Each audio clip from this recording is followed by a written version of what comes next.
Dans ce nouveau rendez-vous de la métropole, nous sommes dans un poste de commandement à Ramsès, une sorte de tour de contrôle, non pas pour les flux aériens, mais pour les flux d'eau, l'assainissement, l'eau pluviale. Nous sommes à Ramsès, un endroit peu connu du grand public. On en parle tout de suite avec vous, Benoît Burguin. Expliquez-nous cette carte, ce sur quoi nous sommes installés concrètement là. Très bien. Bonjour à vous. Écoutez, cette carte déjà, Ramsès, cette tour de contrôle répond à un territoire, à une sensibilité de territoire, à savoir que ce territoire, déjà un quart de ce territoire est placé sous les plus hautes eaux de la Garonne, que la topographie est un amphithéâtre, que nous sommes marqués forcément par un climat océanique avec des orages d'été très forts, et ce qui fait qu'en 82, plusieurs épisodes pluvieux se sont présentés et que le pouvoir politique en place a décidé, lors du 18 juin 1982, de mener à bien des grands travaux et des travaux qualifiés de pharaoniques. Concrètement, cette carte, elle sert à quoi là? Alors, cette carte, elle sert en fait à faire la synthèse de l'ensemble du système pluvial et des eaux usées de la métropole. Et c'est pourquoi ici, vous voyez représenter un certain nombre de canalisations, de bassins, de stations de pompage et évidemment de stations d'épuration. Donc là, ça permet de savoir, là par exemple, on a effectivement une petite clé à molette. Ça veut dire quoi? C'est-à-dire qu'il y a un incident, il faut intervenir. Qu'est-ce qui se passe? Alors forcément, la clé à molette rouge interpelle. Oui, quand même. Donc ne vous inquiétez pas. Bon, en, ça va tout bien. Non, en tout cas, on le surveille. Donc là, ça veut simplement dire que nous avons des agents qui opèrent. Donc on a à peu près 200 agents sur le territoire qui prennent soin des équipements pour les faire fonctionner 24 heures sur 24. Et ici même, on surveille les équipements et à la fois les hommes qui opèrent tant la nuit que le jour. Des équipements comme cela, il y en a combien sur la métropole? Alors, nous avons 6 stations d'épuration qui totalisent un traitement équivalent d'un 1 100 000 équivalents d'habitants, pour une métropole aujourd'hui de 800 000, on va dire, 700 000. Donc il faut toujours un peu plus pour pouvoir prévoir la marge de progression de la métropole. Et puis on a une 150 stations de pompage, à peu près autant de bassins de rétention. Nous étions sur la lutte contre les inondations, nous sommes passés à la lutte contre les inondations et la gestion des eaux usées. Et désormais, on est plus sur un mode, bien sûr, on conserve ces deux domaines, et on est sur un domaine beaucoup plus large, beaucoup plus environnemental. Et ce qu'on ne voit pas là, parce que c'est plus petit, mais ça a toute son importance, c'est aussi des stations de qualité des eaux des Jalles, de Lebourg, de la Jalle de Blanquefort, qui nous permettent de savoir en fait en temps réel la qualité du milieu naturel.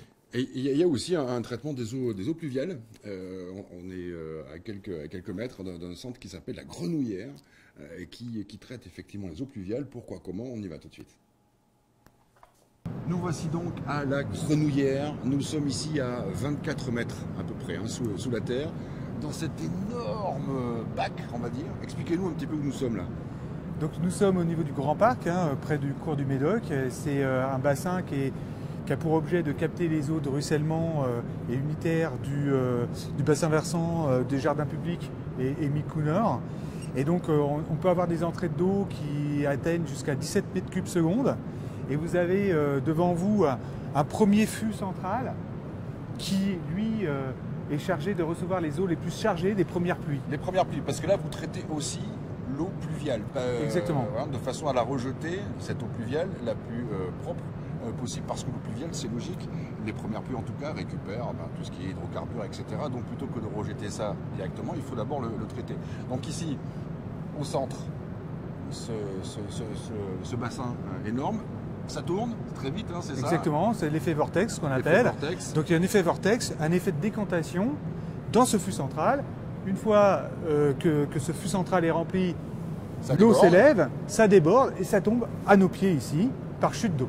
Alors c'est absolument impressionnant. Regardez un petit peu la taille de cette structure enterrée quelque part du côté du Grand Parc. On a combien de mètres cubes là? Là, une capacité de 65 000 mètres cubes. 65 000 mètres cubes. Est-ce qu'il a existé une fois où effectivement tout ça était rempli d'eau? Eh bien oui. Le 26 juillet 2013, donc, comme je vous expliquais à Ramsès, on a eu un événement dépassant toutes les la période de retour de dimensionnement, si vous voulez, a été dépassée. Et donc les ouvrages ont été vraiment très sollicités, et notamment celui-ci. Donc ici, il y avait de l'eau jusqu'au plafond? Pratiquement. Retour à Louis Fargue, dans le site qui cette fois fait de la pédagogie autour de la gestion de l'eau, et notamment Hubert Reeves qui a déclaré à l'échelle cosmique l'eau est plus rare que l'or. L'eau, on s'en occupe, vous l'avez compris, à Bordeaux Métropole. Et ce que vous avez vu, ça n'est qu'un exemple de tout le système qui est mis en place. Effectivement, Céline Daribert, vous, on se retrouve sous un symbole aussi de l'eau, ce robinet géant. Venez vers moi, Céline Daribert. Oui, c'est assez impressionnant tout ce qui est fait. Et ça fonctionne, ça marche, puisqu'en 2011, il y a eu un épisode pluvieux très fort et personne dans la métropole ne s'est rendu compte de rien.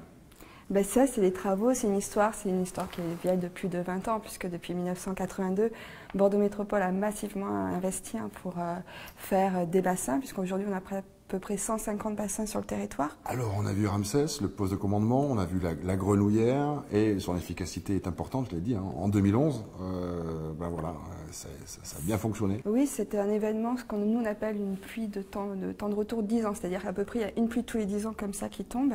Et finalement, on a eu quelques plaintes, évidemment, mais pas à l'échelle de ce qu'on a pu connaître en 1982. Voilà, sachant qu'en 82, il avait plu autant qu'en 2011. En 82, on sait ce que ça fait. En 2011, rien ou presque. En tout cas, voilà, après, il y a eu un épisode en 2013. Alors, l'épisode de 2013, on est quand même sur une pluie exceptionnelle, à peu près une période de retour 100 ans, donc vraiment très, très exceptionnelle. Et là, par contre, on a eu quelques dégâts, notamment à Artigues. Et donc, on continue à travailler. Donc, on est en train de bâtir ce qu'on appelle un schéma directeur, dont l'objectif est d'identifier les secteurs en jeu, donc Bordeaux Sud notamment, aujourd'hui, sur lequel on a commencé à faire des études, et un bassin de rétention qui est en cours de construction au niveau de Nansouty, pour protéger les populations. L'objectif, c'est d'avoir un niveau homogène de protection de la population sur Bordeaux Métropole. Et pour terminer, sachez qu'il y a 4200 km de réseau enterrés dans la métropole pour récupérer toutes ces eaux, ce qui donne un petit peu effectivement l'ampleur de ce qui est mis en place pour éviter les inondations dans la métropole.